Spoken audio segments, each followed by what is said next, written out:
ಸ್ವಾಗತ. ನಾನು ಸೌಮ್ಯ ಮಳಲಿ. ಮಾಜಿ ಸಿಎಂ ಕುಮಾರಸ್ವಾಮಿಯದ್ದು ಇದೆಯಾ ಸಿಡಿ? ಎಚ್ಡಿಕೆ ವಿರುದ್ಧ ರವಿಕುಮಾರ್ ಹೊಸ ಬಾಂಬ್. ಎಚ್ಡಿಕೆ ಬಗ್ಗೆ ಎಳೆ ಎಳೆಯಾಗಿ ಬಿಚ್ಚಿಡ್ತೀವಿ ಅಂತ ಬಾಂಬ್.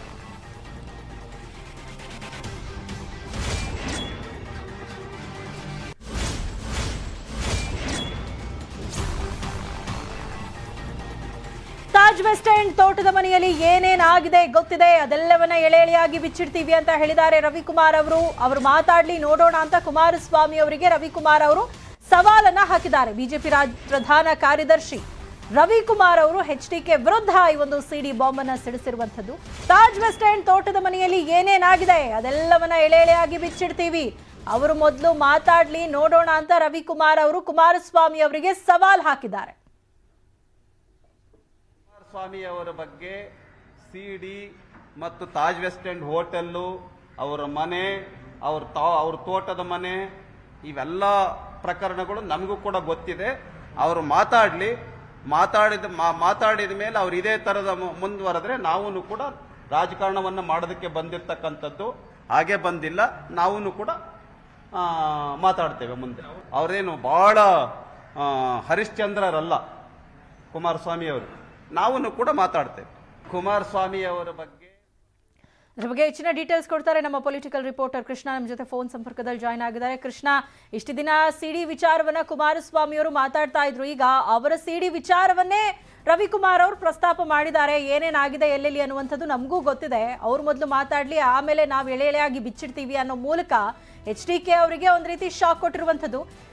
ಏನೇನ್ ಮಾತಾಡಿದ್ರು ಈ ಸಿಡಿ ವಿಚಾರಕ್ಕೆ ಸಂಬಂಧಪಟ್ಟ ಹಾಗೆ ರವಿಕುಮಾರ್ ಅವರು ಅಂತ? ಈಗ ಮುಖ್ಯವಾಗಿ ಸಿಡಿ ರದ್ದು ಮಾಡ್ತಾ ಇರುವಂತದ್ದು. ಈಗಾಗಲೇ ಸಿಡಿ ಯಾತ್ರೆ ಮಾಡ್ಲಿ ಅನ್ನೋ ಒಂದು ಹೇಳಿಕೆಯನ್ನ ಕುಮಾರಸ್ವಾಮಿ ಕೊಟ್ಟಿದ್ದಾರೆ. ಅದಕ್ಕೆ ಪರಿಷತ್ ಸದಸ್ಯ ರವಿಕುಮಾರ್ ಅವರು ಆಕ್ರೋಶವನ್ನು ವ್ಯಕ್ತಪಡಿಸಿರುವಂತದ್ದು. ಅಂದ್ರೆ ಕುಮಾರಸ್ವಾಮಿ ಅವರೆಲ್ಲ ಆಗಿರ್ತಕ್ಕಂಥ ವಿಡಿಯೋ ಕೂಡ ಸಿಡಿ ಕೂಡ ಇದೆ ಅನ್ನುವಂತ ಮಾತನ್ನ ಪರೋಕ್ಷವಾಗಿ ರವಿಕುಮಾರ್ ಅವರು ಹೇಳಿರುವಂತದ್ದು. ಅಂದ್ರೆ ಮುಖ್ಯವಾಗಿ ಈಗಾಗಲೇ ಏನು ಕುಮಾರಸ್ವಾಮಿ ಅವರು ತಾಜ್ ವೆಸ್ಟ್ ಎಂಡ್ ಹೋಟೆಲ್ ನಿಂದ ಆಡಳಿತವನ್ನ ಮಾಡ್ತಾ ಇದ್ರು, ಅದ್ರ ಜೊತೆಗೆ ತೋಟದ ಮನೆಯಲ್ಲೂ ಕೂಡ ವಾಸ್ತವ್ಯವನ್ನು ಹೊಡೆದ್ರು. ಹಾಗಾಗಿ ಅಲ್ಲಿ ಏನ್ ನಡೀತು ಅನ್ನೋದ್ರ ಬಗ್ಗೆ ಒಂದಷ್ಟು ದಾಖಲೆಗಳು ನಮ್ಮ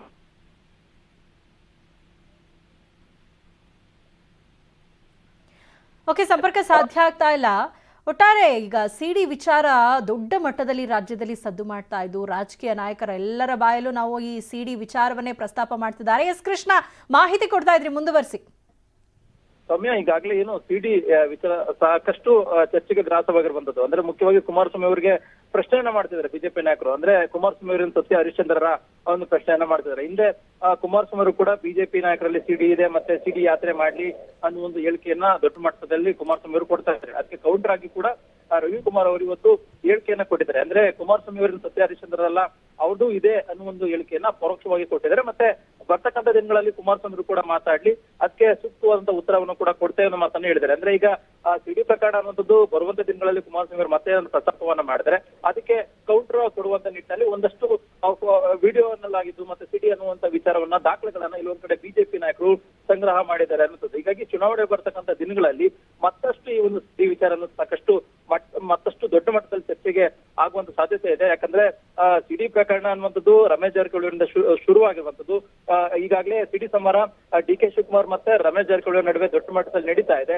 ಈಗ ಅದು ಇಲ್ಲೊಂದ್ ಕಡೆಗೆ ಈಗ ಕುಮಾರಸ್ವಾಮಿ ಅವರಿಗೆ ಕೊರಳಿಗೆ ಸಿಲುಕಿಕೊಳ್ಳುತ್ತಾ ಅನ್ನುವಂಥದ್ದು ಕೂಡ ಸಾಕಷ್ಟು ಚರ್ಚೆ ಆಗ್ತಾ ಇದೆ. ಯಾಕಂದ್ರೆ ಬಿಜೆಪಿ ನಾಯಕರು ಅದೇ ಒಂದು ವಿಚಾರವನ್ನ ಪ್ರಸ್ತಾಪವನ್ನ ಮಾಡಿದರೆ ಮತ್ತೆ ಹಿಂದೆ ಕುಮಾರಸ್ವಾಮಿ ಅವರು ಏನೋ ಸ್ಯಾಂಡ್ರೋ ರವಿ ಬಂಧನ ಆದಂತ ಸಂದರ್ಭದಲ್ಲೂ ಕೂಡ ಕುಮಾರಸ್ವಾಮಿ ಅವರು ಒಂದು ಬಾಂಬ್ ಅನ್ನ ಹಾಕಿದ್ರು. ಅಂದ್ರೆ ಬಾಂಬೆ ಬಾಯ್ಸ್ಗೆ ಇಲ್ಲಿ ಹುಡುಗಿಯರನ್ನ ಸಪ್ಲೈ ಮಾಡ್ತಿರುವಂತವ್ರು ಯಾರು, ಇದ್ರ ಬಗ್ಗೆ ಏನು ತನಿಖೆ ಮಾಡಿ ಅನ್ನೋ ಒಂದು ಒತ್ತಡವನ್ನ ರಾಜ್ಯ ಸರ್ಕಾರದ ಮೇಲೆ ಹಾಕಿದ್ರು. ಅದಾದ ನಂತರವಾಗಿ ಏನೋ ಬಾಂಬೆ ಬಾಯ್ಸ್ ಏನೋ ಸಚಿವರು ಇದ್ದಾರೆ, ಅವರು ಕೂಡ ಒಂದಷ್ಟು ಹೇಳಿಕೆ ಕೊಡೋದ್ರ ಮುಖಾಂತರವಾಗಿ ಕುಮಾರಸ್ವಾಮಿ ಅವರಿಗೆ ಒಂದು ಕೌಂಟರ್ ಅಟ್ಯಾಕ್ ಅನ್ನ ಕೊಟ್ಟಿದ್ರು. ಅಂದ್ರೆ ಕುಮಾರಸ್ವಾಮಿ ಅವರೇನೋ ಇದಲ್ಲ ಸತ್ಯ ಹರಿಶ್ಚಂದ್ರರಲ್ಲ, ಅವರು ಕೂಡ ನಾವು ಮಾತಾಡ್ತೇವೆ ಬರತಕ್ಕಂಥ ದಿನಗಳಲ್ಲಿ ಮಾತನ್ನು ಕೂಡ ಹೇಳಿಕೆಯನ್ನ ಕೊಟ್ಟಿದ್ರು. ಬಹುಶಃ ಈ ಹೇಳಿಕೆಯನ್ನ ಗಮನಿಸಿದ್ರೆ ಎಲ್ಲ ಒಂದ್ ಕಡೆಗೆ ಕೃಷ್ಣ, ನಿಮ್ ಜೊತೆ ಮತ್ತಷ್ಟು ಮಾಹಿತಿಯನ್ನ ನಾನು ಸಂಪರ್ಕ ಮಾಡ್ತೀವಿ. ಈ ಬಗ್ಗೆ ಮಾತನಾಡೋದಕ್ಕೆ ಸ್ವತಃ ರವಿಕುಮಾರ್ ಅವರೇ ನಮ್ಮ ಜೊತೆ ಫೋನ್ ಸಂಪರ್ಕದಲ್ಲಿ ಜಾಯ್ನ್ ಆಗಿದ್ದಾರೆ. ಸರ್ ನಮಸ್ತೆ. ನಮಸ್ತೆ ಮೇಡಮ್. ಸೊ ಸಿಡಿ ವಿಚಾರಕ್ಕೆ ಸಂಬಂಧಪಟ್ಟ ಹಾಗೆ ಇವತ್ತು ನೀವು ಕೊಟ್ಟಂತಹ ಒಂದು ಸ್ಟೇಟ್ಮೆಂಟ್ ಇದೀಗ ದೊಡ್ಡ ಸಂಚಲನಕ್ಕೆ ಕಾರಣ ಆಗಿದೆ. ಈಗಲೂ ಕೂಡ ನಿಮ್ಮ ಮಾತಿಗೆ ಬದ್ಧರಾಗಿದ್ದೀರಾ? ಖಂಡಿತ ಅವ್ರು ಬಿಡುಗಡೆ ಮಾಡ್ಲಿ ಏನ್ ಸಿಡಿ ಇದೆ ಅಂತೇಳಿ. ಅವರು ಸಿಡಿ ಬಿಡುಗಡೆ ಮಾಡ್ಲಿ, ನಾವು ಭದ್ರಾಗಿದ್ದೀವಿ. ನಿಮ್ಮ ಹತ್ರನೂ ಸಿಡಿ ಇದೆ ಹಾಗಾದ್ರೆ? ಅವ್ರು ಬಿಡುಗಡೆ ಮಾಡ್ಲಿ ಸಿಡಿನ. ಹ್ಮ್ ಈಗ ಉದಾಹರಣೆಗೆ ನಮ್ಮ ಯಡಿಯೂರಪ್ಪನವ್ರಿಗೆ ಅವಮಾನ ಮಾಡಿದ್ರು, ಹ್ಮ್ ಎಲ್ಲ ಗೊತ್ತಿದೆ ನಮ್ಗೆ. ಹ್ಮ್ ತಾಜ್ ವೆಸ್ಟ್ ಎಂಡ್ ಅವರು ಎಲ್ಲಿ ಆಡಳಿತವನ್ನ ನಡೆಸಿದ್ರು ನಮಗೂ ಗೊತ್ತಿದೆ. ಹ್ಮ್ ಅವರೇನು ವಿಧಾನಸೌಧದಿಂದ ಆಡಳಿತ ನಡೆಸಲೇ ಇಲ್ಲ, ತಾಜ್ ವೆಸ್ಟ್ ಎಂಡ್ ಹೋಟೆಲ್ ನಿಂದಾನೇ ಆಡಳಿತ ನಡೆಸಿದ್ರು. ಹ್ಮ್ ಹ್ಮ್ ಹ್ಮ್ ಹಾಗಾಗಿ ಅವರು ಮಹಾತ್ಮ ಗಾಂಧೀಜಿ ಅವರ ಕೊಲೆ RSS ಮಾಡಿದ್ರು, ಇದು ಯಾರು ಒಪ್ತಾರಾ? ಹ್ಮ್ ಎಲ್ಲ ಮುಗಿದವಾಗಿರ್ತಕ್ಕಂತ ಇದು ಇತಿಹಾಸಗಳು ಉರುಳಿ ಹೋಗಿದಾವೆ, ಆಲ್ರೆಡಿ ಪುಟಗಳು ಮುಗ್ದಿವೆ. ಹ್ಮ್ ಇದು ಯಾವುದೋ ಹಳೇ ಪುರಾಣವನ್ನ ತೆಗೆದುಕೊಂಡು ಇವರು ಹೇಳ್ತಾ ಇದ್ದಾರೆ. ಹ್ಮ್ ಗಾಂಧೀಜಿಯ ಹತ್ಯೆಯನ್ನ ಮಾಡದಂತವ್ರು RSS ನವ್ರ ಪಾತ್ರ ಏನು ಇಲ್ಲ ಅಂತೇಳಿ ಜಸ್ಟಿಸ್ ಕಮಿಟಿ ರಿಪೋರ್ಟ್ ಬಂದಿದೆ, ಹ್ಮ್ ಜಸ್ಟಿಸ್ ಕಪೂರ್ ಕಮಿಟಿ ರಿಪೋರ್ಟ್. ಹ್ಮ್ ಅದನ್ನೇನು ಅವಾಗ ನೇಮಕ ಮಾಡಿದ್ದು ಕಾಂಗ್ರೆಸ್ ಗೌರ್ಮೆಂಟ್ ಇತ್ತು, ಬಿಜೆಪಿ ಗೌರ್ಮೆಂಟ್ ಇರ್ಲಿಲ್ಲ. ಹ್ಮ್ ಅದನ್ನ ಒಪ್ಕೊಳ್ತಕ್ಕಂತ ಮನಸ್ಥಿತಿ ಕುಮಾರಸ್ವಾಮಿ ಅವ್ರಿಗೆ ಇದೆಯೋ ಇಲ್ವೋ ಗೊತ್ತಿಲ್ಲ. ಸಿದ್ದರಾಮಯ್ಯನು ಕೂಡ ಹಾಗೆ ಮಾತಾಡ್ತಾರೆ, ಅವ್ರಿಗೂ ಇದೆಯೋ ಇಲ್ಲೋ ನನಗೆ ಗೊತ್ತಿಲ್ಲ. ಹ್ಮ್ ದಯವಿಟ್ಟು ಜಸ್ಟಿಸ್ ಕಪೂರ್ ಕಮಿಟಿ ಅವರ ರಿಪೋರ್ಟ್ ಅನ್ನ ಕುಮಾರಸ್ವಾಮಿ ಅವರು ಓದ್ಬಿಟ್ಟು ಮಾತಾಡ್ಲಿ. ಹ್ಮ್ ಹ್ಮ್ ಆಮೇಲೆ ಅವರು ಬಹಳಷ್ಟು ಇದು ಪ್ರಹ್ಲಾದ್ ಜೋಶಿ ಅವರ ಬಗ್ಗೆ, ಬ್ರಾಹ್ಮಣರ ಬಗ್ಗೆ ಮಾತಾಡಿದ್ದಾರೆ. ಬ್ರಾಹ್ಮಣರದ್ದು ಈ ಸಮಾಜಕ್ಕೆ ಅವ್ರದೇ ಆಗಿರ್ತಕ್ಕಂತ ಪಾತ್ರ ಇಲ್ವಾ? ಈ ರೀತಿ ಜಾತಿ ನಿಂದನೆ ಮಾಡ್ತಕ್ಕಂಥದ್ದು ಸರಿನಾ? ಹ್ಮ್ ಬ್ರಾಹ್ಮಣರು ಉದಾಹರಣೆಗೆ ಗೋಪಾಲಕೃಷ್ಣ ಗೋಖಲೆ ಹಿಡ್ಕೊಂಡು ಆಮೇಲೆ ಬಾಲ್ ಗಂಗಾಧರ ತಿಲಕ್, ಸಾವರ್ಕರ್, ರಾನಡೆ, ಸಾಕಷ್ಟು ಜನ ಸ್ವಾತಂತ್ರ್ಯ ಹೋರಾಟವನ್ನ ಮಾಡಿದ್ದಾರೆ. ತಮ್ಮದೇ ಆಗಿರ್ತಕ್ಕಂಥ ಪಾತ್ರವನ್ನ ಬ್ರಾಹ್ಮಣ ಸಮಾಜ ಈ ದೇಶದಲ್ಲಿ, ರಾಜ್ಯದಲ್ಲಿ ನಿರ್ವಹಣೆ ಮಾಡಿದ್ದಾರೆ. How it is fair? Okay, ಸರಿಯಲ್ಲ ಇದು ಕುಮಾರಸ್ವಾಮಿ ಅಂತ ಅವ್ರು ಮಾತಾಡೋದು. ಆದ್ರೆ ಈ ರೀತಿ ಬೇಸ್ಲೆಸ್ ಆರೋಪಗಳನ್ನ ಮಾಡಬಾರ್ದು ಅಂತ ಹೇಳ್ತೀರಿ? ಹೌದು, ಖಂಡಿತ. ಕುಮಾರಸ್ವಾಮಿ ಅವರು ಬಟ್ ಈಗ ಈ ವಿಚಾರಕ್ಕೆ ಸಂಬಂಧಪಟ್ಟ ಹಾಗೆ ಬಾಂಬೆಗೆ ಹೋದವರಿಗೆ ಹುಡುಗಿರ ಎಲ್ಲಿ ಸಪ್ಲೈ ಅಂದ್ರೆ ಈ ರೀತಿಯಾದಂತಹ ಮಾತುಗಳು, ಈ ವಿಚಾರಗಳು ಪದೇ ಪದೇ ಪ್ರಸ್ತಾಪ ಆಗ್ತಾ ಇರುವಂತದ್ದು. ಜನಸಂಕಲ್ಪ ಯಾತ್ರೆಯನ್ನು ಸಿಡಿ ಯಾತ್ರೆ ಅಂತ ಮಾಡ್ಕೊಂಡ್ಬಿಡ್ಲಿ ಅಂತ ಹೇಳಿದ್ದು ಸರ್. ಈ ರೀತಿ ಈಗ ವೈಯಕ್ತಿಕವಾಗಿ ಪ್ಲಸ್ ಪಕ್ಷದ ವಿಚಾರಕ್ಕೆ ಸಂಬಂಧಪಟ್ಟ ಹಾಗೆ ಕುಮಾರಸ್ವಾಮಿ ಅವರು ಬ್ಯಾಕ್ ಟು ಬ್ಯಾಕ್ ಅಟ್ಯಾಕ್ ಮಾಡ್ತಿದ್ದಾರೆ. ಸೊ ಇದಕ್ಕೆ ನೀವು ನಿಮ್ಮ ಉತ್ತರ ಏನು? ಹಾಗಾದ್ರೆ ನಿಜಕ್ಕೂ ತಾಜ್ ವೆಸ್ಟ್ ಅಂಡ್ ಸೀಕ್ರೆಟ್ಸ್ ಅದಕ್ಕೆ ಸಂಬಂಧಪಟ್ಟ ದಾಖಲೆಗಳು, ಸಿಡಿಗಳು ನಿಮ್ಮ ಹತ್ರನೂ ಇದೆಯಾ? ಅದು ಬೇಸ್ಲೆಸ್. ಅವ್ರು ಮಾಡಿರ್ತಕ್ಕಂಥದ್ದೆಲ್ಲ ಬೇಸ್ಲೆಸ್. ಅವ್ರ ಪಾರ್ಟಿನಲ್ಲಿ ಒಬ್ಬೊಬ್ಬರೇ ಖಾಲಿ ಆಗ್ತಾ ಇದ್ದಾರೆ. ಅರಸೀಕೆರೆ MLA ಇರ್ಬೋದು, ಗುಬ್ಬಿ MLA ಇರ್ಬೋದು, ಆಮೇಲೆ YSV ದತ್ತ ಇರ್ಬೋದು, ಈ ತರ ಅನೇಕರು ಖಾಲಿ ಆಗ್ತಾ ಇದ್ದಾರೆ. ಆಗ ಅದೊಂದು ಬೇಸರ ಇದ್ರೆ ಅವರ ಬಹಳ ಮಹತ್ವಪೂರ್ಣವಾಗಿರ್ತಕ್ಕಂತ ಹಗಲು ಕನಸು ಏನಿತ್ತು ಅದು ಛಿದ್ರವಾಗ್ತಾ ಇದೆ. ಏನು ಅಂತ ಹೇಳಿದ್ರೆ ಬಿಜೆಪಿ ಆಗ್ಲಿ ಕಾಂಗ್ರೆಸ್ ಆಗ್ಲಿ ಸ್ವತಂತ್ರವಾಗಿರ್ತಕ್ಕಂತ ಬಹುಮತವನ್ನ ಪಡ್ಕೊಂಡು ಅಧಿಕಾರಕ್ಕೆ ಬರಬಾರದು, ಅತಂತ್ರ ಪರಿಸ್ಥಿತಿ ಆಗ್ಬೇಕು. ನಾನು ಸರ್ಕಾರ ರಚನೆ ಮಾಡೋದ್ರಲ್ಲಿ ನಮ್ಮನ್ನ ಬಿಟ್ಟು ಯಾವುದೇ ಸರ್ಕಾರ ರಚನೆ ಆಗ್ಬಾರ್ದು, ನನ್ನ ಪಾತ್ರ ಬಹಳ ಅಗಾಧವಾಗಿರ್ಬೇಕು ಅನ್ನುವಂತ ಕನಸು ಏನಿದೆಯಲ್ಲ ಅದು ನುಚ್ಚುನೂರು ಆಗ್ತಾ ಇದೆ. ಬಿಜೆಪಿ ಅಧಿಕಾರಕ್ಕೆ ಬರುವಂತದ್ದು ಬಹಳ ಸ್ಪಷ್ಟವಾಗ್ತಾ ಇದೆ. ಹಾಗಾಗಿ ಅವರು ಬೇಸರದಿಂದ ಈ ರೀತಿ ಒಂದ್ ವೇಳೆ ಅವ್ರ ಹತ್ರ ನಿಜಕ್ಕೂ ಸಿಡಿಗಳಿದ್ರೆ ಅಥವಾ ದಾಖಲೆಗಳಿದ್ರೆ ಅದನ್ನ ರಿಲೀಸ್ ಮಾಡಿದ್ರೆ ನೀವು ಕೂಡ ರಿಲೀಸ್ ಮಾಡಕ್ ರೆಡಿ ಇದೀರಿ? ಹಾಗಾದ್ರೆ ಖಂಡಿತ ರೆಡಿ ಇದ್ದೀವಿ. Okay, thank you. ನ್ಯೂಸ್ 18 ಜೊತೆ ಮಾತನಾಡಿದಕ್ಕಾಗಿ. ಇಷ್ಟೊತ್ತು ಬಿಜೆಪಿಯ ಪ್ರಧಾನ ಕಾರ್ಯದರ್ಶಿ ಆಗಿರುವಂತಹ ರವಿಕುಮಾರ್ ಅವರು ಮಾತಾಡ್ತಿದ್ರು. ಒಂದ್ ವೇಳೆ ಅವರು ದಾಖಲೆಗಳನ್ನ ಕೊಟ್ರೆ ನಾವು ಕೂಡ ಅದಕ್ಕೆ ರೆಡಿ ಆಗಿದ್ದೀವಿ, ನಮ್ಮ ಹತ್ರನೂ ದಾಖಲೆಗಳಿದೆ ಅನ್ನೋ ಮಾತನ್ನ ಹೇಳಿದ್ದಾರೆ. ಏನು ಪಂಚರತ್ನ ಯಾತ್ರೆ ವೇಳೆ ಕುಮಾರಸ್ವಾಮಿ ಅವರು ಹೊಸ ಬಾಂಬ್ ಸಿಡಿಸಿದ್ರು. ಬಿಜೆಪಿಯಲ್ಲಿ ಮುಂದಿನ ಸಿಎಂ ಅಭ್ಯರ್ಥಿ ಪ್ರಹ್ಲಾದ್ ಜೋಶಿ ಅಂತ ಹೇಳಿದ್ದಾರೆ. ಇವತ್ತು ಪ್ರಹ್ಲಾದ್ ಜೋಶಿ ಅವರನ್ನ ಮುಂದಿನ ಚುನಾವಣೆ ನಂತರ ಈ ರಾಜ್ಯದ ಮುಖ್ಯಮಂತ್ರಿ ಮಾಡಬೇಕು ಅಂತಕ್ಕಂಥದ್ದು RSSನಲ್ಲಿ ಹುನ್ನಾರ ಪ್ರಾರಂಭ ಆಗಿದೆ. ಅದಕ್ಕೆ ಕಾರಣ ಪ್ರಹ್ಲಾದ್ ಜೋಶಿ ಅವರು ನಮ್ಮ ದಕ್ಷಿಣ ಕರ್ನಾಟಕದ ಬ್ರಾಹ್ಮಣರಿದ್ದಾರಲ್ಲ, ಆ ಸಂಸ್ಕೃತಿಯ ಬ್ರಾಹ್ಮಣರಲ್ಲ ಅವರು. ಆ ಬ್ರಾಹ್ಮಣ ವೃತ್ತಿಯಲ್ಲೂ ಬ್ರಾಹ್ಮಣರ ಸಂಸ್ಕಾರದಲ್ಲೂ 2-3 ಥರ ಇದ್ದಾವೆ. ಇವರು ಯಾವ ಶೃಂಗೇರಿ ಮಠದ ಒಂದು ಪೇಶಾವರ ಗ್ರೂಪ್ನವರು, ಪೇಶ್ವೆಗಳು ಶೃಂಗೇರಿಯ ಮಠವನ್ನು ಒಡೆದಂತರೇನಿದ್ದಾರೆ, ಅಲ್ಲಿಯ ದೇವರ ವಿಗ್ರಹವನ್ನು, ಆ ಒಂದು ವರ್ಗಕ್ಕೆ ಸೇರಿದಂಥವ್ರು ಇವರು. ಮಹಾತ್ಮ ಗಾಂಧೀಜಿಯವರನ್ನು ಕೊಂದಂಥ ವರ್ಗಕ್ಕೆ ಸೇರಿರ್ತಕ್ಕಂಥವ್ರು ಇವರು. ಇವರು ನಮ್ಮ ಹಳೆ ಕರ್ನಾಟಕದ ಬ್ರಾಹ್ಮಣರಲ್ಲ. ಅವರನ್ನು ಮುಂದಿನ ಮುಖ್ಯಮಂತ್ರಿ ಮಾಡ್ತಕ್ಕಂಥದ್ದಕ್ಕೆ ಈಗಾಗಲೇ RSSನಲ್ಲಿ ತೀರ್ಮಾನಗಳೇನಾಗಿದೆ, ಈ ರಾಜ್ಯದಲ್ಲಿ ಇಂಥ ವ್ಯಕ್ತಿಗಳನ್ನು ಮುಂದೆ ಮುಖ್ಯಮಂತ್ರಿ ಮಾಡಿ ನನಗೆ ವಿಷಯ ಬಂದಿದೆ. 8 ಜನ ಉಪಮುಖ್ಯಮಂತ್ರಿಗಳು ಇವ್ರನ್ನ ಮುಖ್ಯಮಂತ್ರಿ ಮಾಡಿ 8 ಜನ ಉಪಮುಖ್ಯಮಂತ್ರಿಗಳು ಮಾಡ್ತಕ್ಕಂಥ ಮೀಟಿಂಗು ದೆಹಲಿಯಲ್ಲಿ ಏನು ಮಾಡಿದ್ದಾರೆ RSS ಕೇಂದ್ರದಲ್ಲಿ. BJPಯ ಈ ಹುನ್ನಾರ ಏನಿದೆ, ಕರ್ನಾಟಕದ ಜನ ಈ BJPಯ RSSನ ಕುತಂತ್ರಕ್ಕೆ ಮರಳಾಗಬೇಡಿ, ಈ ರಾಜ್ಯ ಒಡಿತಾರೆ. ಇವತ್ತು ಪ್ರಹ್ಲಾದ್ ಜೋಶಿ ಅವರನ್ನ ಮುಂದಿನ ಚುನಾವಣೆ ನಂತರ ಈ ರಾಜ್ಯದ ಕುಮಾರಸ್ವಾಮಿ ಹೇಳಿಕೆಗೆ ಕಟೀಲ್ ವ್ಯಂಗ್ಯವಾಡಿದ್ದಾರೆ. ಈ ಬಾರಿ JDSಗೆ 20 ಸ್ಥಾನ ಕೂಡ ಸಿಗಲ್ಲ, ಈ ಭಯ ಕುಮಾರಸ್ವಾಮಿ ಅವರನ್ನ ಕಾಡ್ತಾ ಇದೆ ಅಂತ ಬಿಜೆಪಿ ರಾಜ್ಯಾಧ್ಯಕ್ಷ ಕಟೀಲ್ ಅವರು ಕುಮಾರಸ್ವಾಮಿ ಅವರಿಗೆ ಟಾಂಗ್ ಕೊಟ್ಟಿದ್ದಾರೆ. ಕುಮಾರಸ್ವಾಮಿ ಅವರ ಸ್ಟೇಟ್ಮೆಂಟ್ಗೆ ಕಟೀಲ್ ಅವರು ವ್ಯಂಗ್ಯವಾಡಿದ್ದು, ಈ ಬಾರಿ JDSಗೆ 20 ಸ್ಥಾನ ಕೂಡ ಸಿಗಲ್ಲ, ಈ ಒಂದು ಅಸಹಾಯಕತೆ ಕುಮಾರಸ್ವಾಮಿ ಅವರನ್ನ ಈ ರೀತಿಯಾಗಿ ಮಾತಾಡಿಸ್ತಾ ಇದೆ ಅಂತ ಹೇಳಿದ್ದಾರೆ. 8 ಜನ DCM ಅಂತ ಅವರ ಮನೆ ನೋಡಿ ಹೇಳಬೇಕು ಅಂತ ಹೇಳಿದ್ದಾರೆ. ಸಮುದಾಯಗಳ ಬಗ್ಗೆಯೂ ಕೆಟ್ಟದಾಗಿ ಮಾತನಾಡಿದ್ದಾರೆ. ಮಾಜಿ CM ಆದವರು ಎಲ್ಲಾ ಸಮುದಾಯಕ್ಕೂ ಗೌರವ ಕೊಡಬೇಕು ಅಂತ ಕಟೀಲ್ ಅವರು ಹೇಳಿದ್ದಾರೆ. ಚುನಾವಣೆಯಲ್ಲಿ JDS 20 ಸ್ಥಾನಗಳನ್ನು ಗೆಲ್ಲುವುದಿಲ್ಲ ಅನ್ನುವ ಭಯದ ವಾತಾವರಣ ಅವರನ್ನು ಕಾಡ್ತಾ ಇದೆ. ಹಾಗಾಗಿ ಮನಭ್ರಾಂತಿಗಳು ಪ್ರಾರಂಭ ಆಗಿದೆ ಅವರಿಗೆ. 9 ಜನ ಉಪಮುಖ್ಯಮಂತ್ರಿ ಅಂತ ಅವರ ಮನೆ ನೋಡಿ ಹೇಳಿರ್ಬೇಕು. ಅವರು ಮನೆಯೊಳಗಿರುವವರನ್ನೇ ನೋಡಿ ಹೇಳಿರ್ಬೋದು. ಯಾಕಂದರೆ ಅವ್ರ ರಾಜಕಾರಣ ಅದೇ ನಡ್ಕೊಂಡು ಬಂದರು ಅಂತ ಎರಡನ್ನೂ ಮಾಡಿದ್ದಾರೆ ಅವರು. ಒಂದು ಕುಟುಂಬ ರಾಜಕಾರಣ, ಇನ್ನೊಂದು ಒಡೆದಾಡುವ ರಾಜಕಾರಣ. ಹಾಗಾಗಿ ಅದನ್ನು ಉಲ್ಲೇಖ ಮಾಡಿರ್ಬೋದು. ಮತ್ತು ಅವರು ಸಮುದಾಯಗಳ ಬಗ್ಗೆ ಬಹಳ ಕೆಟ್ಟದಾಗಿ ಮಾತನಾಡಿದ್ದಾರೆ ಅನ್ನುವಂಥದ್ದು ನನಗೆ ಬಂದಿದೆ. ಮಾಜಿ ಮುಖ್ಯಮಂತ್ರಿ ಆಗಿದ್ದವರು, ಅವರು ಈ ರಾಜ್ಯದಲ್ಲಿರ್ತಕ್ಕಂಥ ಎಲ್ಲ ಸಮುದಾಯಗಳಿಗೆ ಗೌರವ ಕೊಡಬೇಕಾಗಿರ್ತಕ್ಕಂಥವ್ರು ಬಿಟ್ಟು ಈ ರೀತಿ ಹೇಳಿಕೆ ಕೊಡ್ತಕ್ಕಂಥ ಅವರಿಗೆ ಶೋಭೆ ಅಲ್ಲ. ಒಂದೊಂದು ರಾಷ್ಟ್ರೀಯ ಸ್ವಯಂ ಸೇವಕ ಸಂಘ ಏನು ಅಂತ ಅವರು ಅದರ ಒಳಗೆ ಬಂದು ಅಧ್ಯಯನ ಮಾಡೋದು ಒಳ್ಳೆಯದು. ಸಂಘದ ವಿಚಾರಧಾರೆ ಏನು, ಅದಕ್ಕೆ ಏನು ಮಾತನಾಡಬೇಕು ಅನ್ನುವಂಥದ್ದು ಹೇಳಿಕೆಗಳನ್ನು ಕೊಡಬೇಕಾದ್ರೆ ಭಾಳ ಎಚ್ಚರಿಕೆಯನ್ನು ಕೊಡಬೇಕು ಒಬ್ಬ ಮುಖ್ಯಮಂತ್ರಿ ಆಗಿರ್ತಕ್ಕಂಥವ್ರು. ಕುಮಾರಸ್ವಾಮಿ ಮಾನಸಿಕ ಸ್ಥಿಮಿತ ಕಳ್ಕೊಂಡಿದ್ದಾರೆ ಅಂತ HDK ಹೇಳಿಕೆಗೆ ಧಾರವಾಡದಲ್ಲಿ ಶಾಸಕ ಅರವಿಂದ್ ಬೆಲ್ಲದ್ ಆಕ್ರೋಶ ವ್ಯಕ್ತಪಡಿಸಿದ್ದಾರೆ. ಆದರೆ ಅಂಥವರು ತಳಬುಡ ಇಲ್ಲದ ಹೇಳಿಕೆಯನ್ನ ಕೊಟ್ಟಿದ್ದಾರೆ. ಅವರ ಮಾನಸಿಕ ಸ್ಥಿತಿ ತಪ್ಪಿದಂತೆ ಕಾಣ್ತಾ ಇದೆ ಅಂತ ಅರವಿಂದ್ ಬೆಲ್ಲದ್ ಹೇಳಿದ್ದಾರೆ.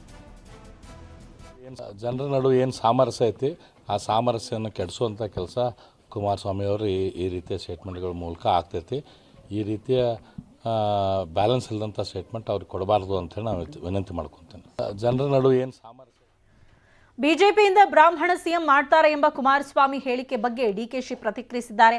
ನನಗೆ ಭವಿಷ್ಯ ಗೊತ್ತಿಲ್ಲ, ಅವರ ಆಡಳಿತ ಭವಿಷ್ಯ ಗೊತ್ತಿಲ್ಲ ಅಂತ ಹೇಳಿದ್ದಾರೆ. ನನಗೆ ಭವಿಷ್ಯ ಗೊತ್ತಿಲ್ಲ, ಅವ್ರ ಭವಿಷ್ಯ ಅವರ ಆಳ್ತ ಗೊತ್ತಿಲ್ಲ. ನಮ್ಮ ಕಾಂಗ್ರೆಸ್ ಪಾರ್ಟಿದು ಮಾತ್ರ ಗೊತ್ತು ನನಗೆ. ಸಾಮೂಹಿಕ ನಾಯಕತ್ವದಲ್ಲಿ ಚುನಾವಣೆ ನಡೆಸ್ತೇವೆ, ನಮ್ಮ ಕಾಲ ಮೇಲೆ ನಾವು ಸರ್ಕಾರ ರಚನೆ ಮಾಡ್ತೇವೆ, ಜನಕ್ಕೊಂದು ಒಳ್ಳೆ ಆಡಳಿತವನ್ನು ಕೊಡ್ತೇವೆ. ನನಗೆ ಭವಿಷ್ಯ ಗೊತ್ತಿಲ್ಲ, ಅವ್ರ ಭವಿಷ್ಯ ಅವರ ಆಳ್ತ ಗೊತ್ತಿಲ್ಲ. ನಮ್ಮ ಕಾಂಗ್ರೆಸ್ ಪಾರ್ಟಿದು ಮಾತ್ರ ಗೊತ್ತು ನನಗೆ. ಸಾಮೂಹಿಕ ನಾಯಕತ್ವದಲ್ಲಿ ಚುನಾವಣೆ ನಡೆಸ್ತೇವೆ, ನಮ್ಮ ಕಾಲ ಮೇಲೆ ನಾವು ಸರ್ಕಾರ ರಚನೆ ಮಾಡ್ತೇವೆ, ಜನಕ್ಕೊಂದು. ರಾಜಕಾರಣದಲ್ಲಿ ಮಹಿಳೆಯರಿಗೆ ಬಹಳ ಕಷ್ಟ, ಹಂತದಲ್ಲೂ ಅಗ್ನಿ ಪರೀಕ್ಷೆಯನ್ನು ಎದುರಿಸಬೇಕು ಅಂತ ಚಿಕ್ಕಮಗಳೂರಿನಲ್ಲಿ ಶಾಸಕಿ ಲಕ್ಷ್ಮೀ ಹೆಬ್ಬಾಳ್ಕರ್ ಭಾವುಕರಾಗಿದ್ದಾರೆ. ಸೀತೆಗೆ ಅಗ್ನಿ ಪರೀಕ್ಷೆ ಎದುರಾಯಿತು, ಇನ್ನು ಹೆಬ್ಬಾಳ್ಕರ್ ಯಾವ ಲೆಕ್ಕ? ಇತ್ತೀಚೆಗೆ ವಿಷಕನ್ಯೆ ಅಂತ ರಮೇಶ್ ಜಾರಕಿಹೊಳಿ ಅವರು ಹೇಳಿದ್ರು. ರಮೇಶ್ ಹೇಳಿಕೆಗೆ ಲಕ್ಷ್ಮೀ ಹೆಬ್ಬಾಳ್ಕರ್ ಭಾವುಕರಾಗಿ ಮಾತನಾಡಿದ್ದಾರೆ. ರಾಜಕಾರಣದಲ್ಲಿ ಮಹಿಳೆಯರಿಗೆ ಬಹಳಷ್ಟು ಕಷ್ಟ, ಹಂತದಲ್ಲಿ ನಾವು ಅಗ್ನಿ ಪರೀಕ್ಷೆಯನ್ನ ಕೊಡಬೇಕಾಗುತ್ತೆ. ಆ ಸೀತಾ ಮಾತೆಯನ್ನೇ ಅಗ್ನಿ ಪರೀಕ್ಷೆ ತಪ್ಪಿಸ್ಕೊಳಕ್ ಆಗ್ಲಿಲ್ಲ, ಇನ್ನು ನಯನ ಮೋಟಮ್ಮ ಯಾವ ತಪ್ಪಲ ಅಥವಾ ಲಕ್ಷ್ಮೀ ಹೆಬ್ಬಾಳ್ಕರ್ ಅಥವಾ ನೀವು ಯಾವ ತಪ್ಪಲ? ಒಬ್ಬ ಮಹಿಳೆ ಅಂದ ತಕ್ಷಣ ನಾನು ವಿನಯ್ ಗುರುಜಿ ಅವರಿಗೆ ಹೇಳ್ತಾ ಇರ್ತೀನಿ, ಮಹಿಳೆ ಅಂದ ತಕ್ಷಣ ಸಂಘರ್ಷ ಜೊತೆಯಲ್ಲೇ ಬಂದ್ಬಿಡುತ್ತೆ. ಮಹಿಳೆಯ ಇನ್ನೊಂದು ಹೆಸರೇ ಸಂಘರ್ಷ. ಹುಟ್ಟಿದಾಗಿನಿಂದ ಸಾಯುವವರೆಗೆ ಪರೀಕ್ಷೆಗಳನ್ನ ಕೊಟ್ಕೊಂಡೇ ಇರಬೇಕು, ಪ್ರತಿಯೊಂದರಲ್ಲಿ ಪಾಸ್ ಹಾಕೊಂಡೇ ಇರಬೇಕು. ಆದ್ರೆ ಒಂದು ಮಾತನ್ನ ನಾನು ಯಾವತ್ತಿದ್ರೂ ಹೇಳ್ತಾ ಇರ್ತೀನಿ, ಅದು ಯಾವುದೇ ಕ್ಷೇತ್ರ ಇರಲಿ, ಇವತ್ತು ಮಹಿಳೆ ಬಹಳಷ್ಟು ಸ್ವಾವಲಂಬಿ ಆಗಿದ್ದಾಳೆ. ಮುಂಚೆ ಒಂದು ಕಾಲ ಇತ್ತು, ಗಂಡು ಸತ್ತ ತಕ್ಷಣ ಮಹಿಳೆಗೆ ಜೀವನನೇ ಇಲ್ಲ. ಮಹಿಳೆ ಕೂಡ ತನ್ನ ತಲೆಯನ್ನ ಬೋಳಿಸ್ಕೊಳ್ಬೇಕು, ಬೆಳೆ ಬಟ್ಟೆಯನ್ನ ಹಾಕೋಬೇಕು, ಅಥವಾ ಗಂಡನ ಜೊತೆ ತಾನು ಕೂಡ ತನ್ನ ಪ್ರಾಣ ತ್ಯಾಗವನ್ನು ಮಾಡು. ರಾಜಕಾರಣದಲ್ಲಿ ಮಹಿಳೆಯರಿಗೆ ಬಹಳಷ್ಟು ಕಷ್ಟ. ಜೆಡಿಎಸ್ ಟಿಕೆಟ್ ಹಂಚಿಕೆ ಟೆನ್ಷನ್ ನಡುವೆ ಭವಾನಿ ರೇವಣ್ಣ ಟೆಂಪಲ್ ರನ್ ಮಾಡ್ತಿದ್ದಾರೆ. ಮೊನ್ನೆ ಬೆಂಗಳೂರಿನ ಬನಶಂಕರಿಯಲ್ಲಿ ವಿಶೇಷ ಪೂಜೆಯನ್ನು ಸಲ್ಲಿಸಿದ್ರು ಭವಾನಿ ರೇವಣ್ಣ ಅವರು. ಇವತ್ತು ಹಾಸನ ಜಿಲ್ಲೆ ಮಾವಿನಕೆರೆಯ ಶ್ರೀ ರಂಗನಾಥ ಸ್ವಾಮಿಗೆ ಪೂಜೆ ಸಲ್ಲಿಸಿದ್ರು. ಬಳಿಕ ಮಾತನಾಡಿದ ಅವರು ರಾಜಕೀಯದ ಬಗ್ಗೆ ಪ್ರತಿಕ್ರಿಯೆಗೆ ನಿರಾಕರಿಸಿದ್ದಾರೆ. ಈ ದಿವಸ ಎಲ್ಲಾ ಪೂಜೆಗಳಲ್ಲೂ ಭಾಗವಹಿಸಿದ್ದೇವೆ, ಪ್ರತಿ ವರ್ಷ ಇಲ್ಲಿಗೆ ಬರ್ತೀವಿ, ನಮ್ಮ ತಾಲೂಕು, ಜಿಲ್ಲೆ, ರಾಜ್ಯದ ಜನ ಎಲ್ಲರೂ ಕೂಡ ಚೆನ್ನಾಗಿರ್ಲಿ ಅಂತ ಬೇಡ್ಕೊಂಡಿದ್ದೀನಿ ಅಂತ ಹೇಳಿದ್ದಾರೆ.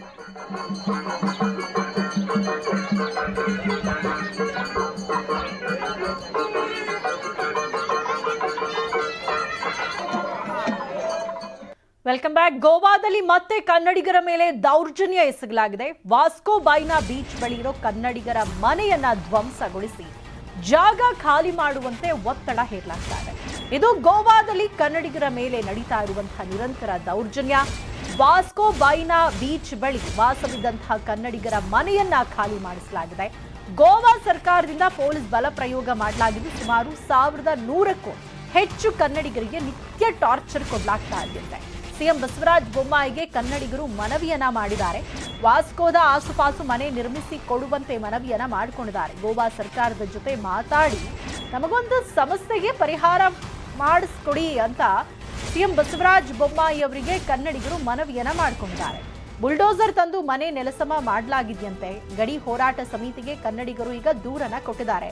ಅಲ್ಲದೆ ಸಿಎಂ ಬಸವರಾಜ ಬೊಮ್ಮಾಯಿ ಅವರು ನಮಗೊಂದು ಶಾಶ್ವತ ಪರಿಹಾರವನ್ನ ಒದಗಿಸಬೇಕು, ಗೋವಾ ಸರ್ಕಾರದ ಜೊತೆ ಮಾತಾಡಿ ನಮಗೆ ಇರೋದಕ್ಕೊಂದು ಸೂರ್ಣ ವ್ಯವಸ್ಥೆ ಮಾಡಬೇಕು ಅಂತ ಅಳಲು ತೋಡ್ಕೊಂಡಿದ್ದಾರೆ.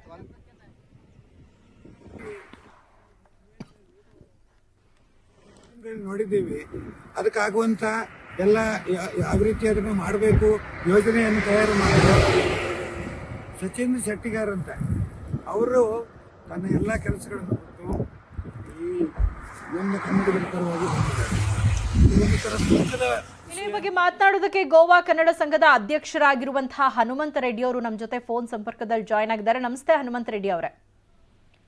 ನಮಸ್ತೆ ಮೇಡಮ್. ಗೋವಾದಲ್ಲಿರುವಂತಹ ಕನ್ನಡಿಗರಿಗೆ ಆಗ್ತಾ ಇರುವಂತಹ ದೌರ್ಜನ್ಯ ಇದೆ ಮೊದಲಲ್ಲ, ಈ ಹಿಂದೆ ಕೂಡ ಬಲವಂತವಾಗಿ ಮನೆಗಳನ್ನ ಖಾಲಿ ಮಾಡಿಸಿದಂತಹ ಆರೋಪಗಳಿದೆ. ಈಗ ವಾಸ್ಕೋ ಬೈನಾ ತಟದಲ್ಲಿ ಸುಮಾರು ಎಷ್ಟು ಕನ್ನಡಿಗ ಕುಟುಂಬಗಳು ವಾಸವಾಗಿದ್ವು, ಈಗ ಅವ್ರ ಎಲ್ಲರ ಮನೆಯನ್ನ ಧ್ವಂಸ ಮಾಡಲಾಗಿದೆ. ಅವ್ರ ಪರಿಸ್ಥಿತಿ ಹೇಗಿದೆ ಅಲ್ಲಿ? ಇದು ಈಗಿಂದಲ್ಲ ಮೇಡಮ್, ಅದು ಮೊದಲು ನೆಕ್ಸ್ಟ್ ಟೈಮ್ ಆಗಿತ್ತಲ್ಲ ಮೇಡಮ್, ಅವಾಗಿಂದದು. ಅದ್ರ ಸಂಬಂಧ ಅವಾಗ ನೇರವಾಗಿ ಅವ್ರಿಗೆ ಜಾಗ ಕೊಟ್ಟಿದ್ದಿಲ್ಲ ಯಾರು, ಗೋವಾ ಕನ್ನಡಿಗ ಗೋವಾ ಸರ್ಕಾರ. ಅದಕ್ಕೆ ಈ ಜಸ್ಟ್ ಏನು ನೆಲ್ಲ ದಿವಸ ಮಾಡಿಲ್ತದನ್ನ ಅದನ್ನ ಅವಾಗ ಏನ್ ನೆಕ್ಸ್ಟ್ ಟೈಮ್ ಪಡ್ತೀನಿ ಅಂತ ಹೇಳಿದಕ್ಕೆ ಹೋಗಿ ಅವ್ರ ಜಾಗ ಕೊಟ್ಟಿಲ್ರ ಅವ್ರಿಗೆ. ಅದ್ರ ಸಂಬಂಧ ಗಡಿನಾರು ಅವರು ಒಂದಿಟ್ಟು ಹೋರಾಟ ಮಾಡ್ತಾ ಇದಾರೆ ಮೇಡಮ್ ಈ ಸದ್ಯಕ್ಕೆ ಜಸ್ಟ್. ಅಂದ್ರೆ ಈಗ ಅವರಿಗೆ ಅವ್ರ ಪ್ರಮುಖ ಬೇಡಿಕೆಗಳು ಏನೇನ್ ಸರ್? ಅವ್ರ ಪ್ರಮುಖ ಬೇಡಿಕೆ ಅಂದ್ರೆ ಅವ್ರ ಏನ್ ಜಾಗ ಕಳ್ಕೊಂಡಿದ್ರಲ್ಲ, ನಿರಾಶ್ರಯ ಮೇಡಮ್ ಅವರ, ಅವ್ರಿಗೆ ಮನಿ ಕಟ್ಟಿಕೊಡ ಅಂತ ಅವ್ರದ್ದು ಬೇಡಿಕೆ ಇತ್ತು ಒಂದು ಅವಾಗಿಂದ್ರಿ ಮೇಡಮ್. ಇದಕ್ಕೆ ಸಂಬಂಧಪಟ್ಟ ಹಾಗೆ ಈಗ ಈ ಹಿಂದೆನೆ ಸಿಎಂ ಅವರಿಗೆ ಮನವಿ ಮಾಡಿದ್ದಾಗಿರಬಹುದು ಅಥವಾ ಯಾರ ಮುಖಾಂತರ ಆದ್ರೂ ಸರ್ಕಾರಕ್ಕೆ ಮನವಿ ಮಾಡಿದಿರಬಹುದು, ಅದಕ್ಕೆ ಸಂಬಂಧಪಟ್ಟ ಹಾಗೆ ಪೂರಕವಾಗಿ ನಿಮ್ಗೆ ಏನಾದ್ರೂ ಪ್ರತಿಕ್ರಿಯೆ ಸಿಕ್ಕಿದ್ಯಾ? ಇಲ್ಲ ಮೇಡಮ್, ಅವಾಗ ಏನು ಕಾಂಗ್ರೆಸ್ ಸರ್ಕಾರ ಇತ್ತು, ಸಿದ್ದರಾಮಯ್ಯ ಸಾಹೇಬರಿದ್ರು. ಆ ಟೈಮ್ನಾಗ ನಾವು ಅವ್ರಿಗೆ ಹೋಗಿ ಮನವಿ ಕೊಟ್ಟಿದ್ರಿ ಎಲ್ಲ, ಇಲ್ಲಿ ಗೋವಾದ ನಾವು ಹೋಗಿದ್ವಿ ಮೇಡಮ್, ಮನವಿ ಕೊಟ್ಟು ಅವ್ರಿಗೆ ಇದು ಮಾಡ್ರಂತಂದು. ಅವಾಗ ನಾವು ಇದು ಮಾಡ್ತೀವಿ ಅಂತ ಹೇಳಿದ್ರು ಮೇಡಮ್ ಅವರು. ಬಟ್ ಇನ್ನೂ ಅವ್ರಿಗೆ ಸಮಸ್ಯೆಗೆ ಪರಿಹಾರ ಸಿಕ್ಕಿಲ್ಲ. ಬಟ್ ಸರ್ ಈಗಲೂ ಕೂಡ ಅವ್ರಿಗೆ ಏನಾದ್ರೂ ಟಾರ್ಚರ್ ಕೊಡ್ಲಾಗ್ತಾ ಇದೆಯಾ? ಹಂಗ ಟಾರ್ಚರ್ ಅಂತೇನಿಲ್ಲ, ಅವ್ರ ಮನ್ಸಿಗೆ ಬೇಜಾರಾಗಿದೆ ಮೇಡಮ್, ಇನ್ನೂವರೆಗಿನ ನಮ್ಗ ಏನೋ ಕೊಟ್ಟಿಲ್ಲ ಅಂತಂದು. ಆಗಿಂದ ಇಲ್ಲಿ ತನಕ ನಮ್ಗೊಂದು ಸೂರಿನ ವ್ಯವಸ್ಥೆ ಆಗಿಲ್ಲ ಅಂತ ಅವ್ರಿಗೆ ಬೇಜಾರಾಗಿದೆ. ಈ ಜಸ್ಟ್ ಏನ್ ಗೋವಾ ಸರ್ಕಾರ ಇನ್ನ ಏನು ಟಾರ್ಚರ್ ಕೊಟ್ಟಿಲ್ಲ ಮೇಡಮ್. ಈಗ ಆಗ ಮನೆ ಖಾಲಿ ಮಾಡಿಸಿದ ಟೈಮಲ್ಲಿ ಈಗ ಅಲ್ಲೆಲ್ಲ ಅವ್ರ ಮನೆ ಡೆಮಾಲಿಷನ್ ಮಾಡಿದ್ರಲ್ಲ, ಈಗ ಅವರೆಲ್ಲ ಎಲ್ಲಿ ವಾಸ ಮಾಡ್ತಿದ್ದಾರೆ? ಅಲ್ಲಿ ಈಗೇನ್ ಸಮಸ್ಯೆ ಆಗ್ತಾ ಇಲ್ವಾ ಈಗ ಸದ್ಯ ಇರುವಂತ ಜಾಗದಲ್ಲಿ? ಪಾಪ ನೋಡಿ ಮೇಡಮ್, ಈಗ ಅವರು ಎಲ್ಲೆಲ್ಲೋ ಪಾಪ ತಮ್ಮ ಪರಿಸ್ಥಿತಿಗೆ ಬೇರೆ ಕಡೆ ಹೋಗಿ ತಮ್ಗೆ ಅಲ್ಲಿ ಅನುಕೂಲ ಆಗುತ್ತೆ, ಬಾಡಿಗೆ ಮನೆಯಲ್ಲಿ ಎಲ್ಲೋ ಒಂದಿಷ್ಟು ಮಂದಿ ಊರಿಗೆ ಹೋಗಿದ್ದಾರೆ. ಪಾಪ ತುಂಬಾ ತ್ರಾಸ ಪಟ್ಟಿದ್ದಾರೆ ಆ ಟೈಮ್ನಲ್ಲಿ ಮೇಡಮ್ ಅವರು. ಅವಾಗ ಯಾರು ಪಾಪ ಅವ್ರ ನೆರವಿಗೆ ಕರ್ನಾಟಕ ಸರ್ಕಾರ ಬರಲಿಲ್ಲ, ಮತ್ತೆ ಗೋವಾ ಸರ್ಕಾರನು ಅಷ್ಟೇ ಇದು ಮಾಡಲಿಲ್ಲ ಮೇಡಮ್. ಓಕೆ, ಆಕ್ಚುಲಿ ಮಾಡಬೇಕಾಯ್ತು ಅವ್ರಿಗೆ ಪಾಪ. ಓಕೆ ಓಕೆ, ಆದಷ್ಟು ಬೇಗ ಅವ್ರ ಸಮಸ್ಯೆಗೆ ಪರಿಹಾರ ಸಿಗ್ಲಿ ಅಂತ ನಾವು ಕೂಡ ಆಶಿಸ್ತೀವಿ ಸರ್. ಥ್ಯಾಂಕ್ ಯು ನ್ಯೂಸ್ 18 ಜೊತೆ ಮಾತಾಡಿದಕ್ಕಾಗಿ. ರಾಕಿಬಾ ಯಶ್ ತಮ್ಮ ಮಗನ ಜೊತೆಗಿನ ಒಂದು ವಿಡಿಯೋವನ್ನ ಹಂಚಿಕೊಂಡಿದ್ದಾರೆ. ಅದರಲ್ಲಿ ಯಥರ್ವ ಅಪ್ಪನೆದುರೇ ಭುಜಬಲ ಪ್ರದರ್ಶಿಸಿದ್ದಾನೆ. ಈ ಮುದ್ದಾದ ವಿಡಿಯೋ ಸೋಷಿಯಲ್ ಮೀಡಿಯಾದಲ್ಲಿ ಸಿಕ್ಕಾಪಟ್ಟೆ ವೈರಲ್ ಆಗ್ತಿದೆ. ಕೆಲವೇ ನಿಮಿಷಗಳಲ್ಲಿ ಲಕ್ಷ ವ್ಯೂಸ್ ಪಡ್ಕೊಂಡಿದೆ.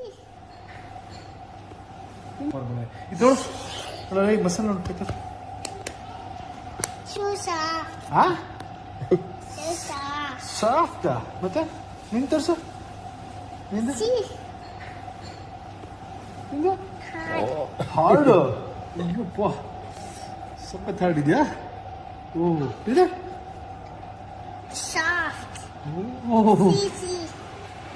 ಓಕೆ ನಿಂದು ಹೋಗಲ್ವ ಅವಳಿಗೆ? ನಿಂದು so hard super super man you are the strongest. ಇದು ಮಸಾಲ ನೋಡ್ಬೇಕು.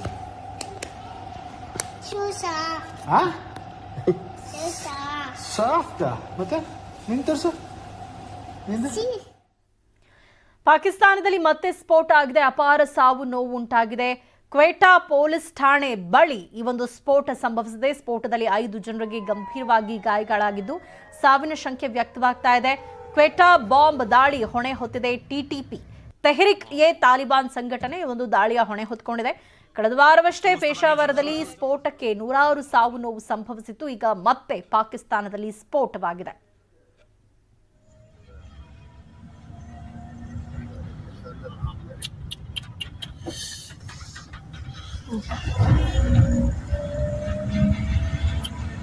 ಅಲ್ಲಾಹು ಅಕ್ಬರ್.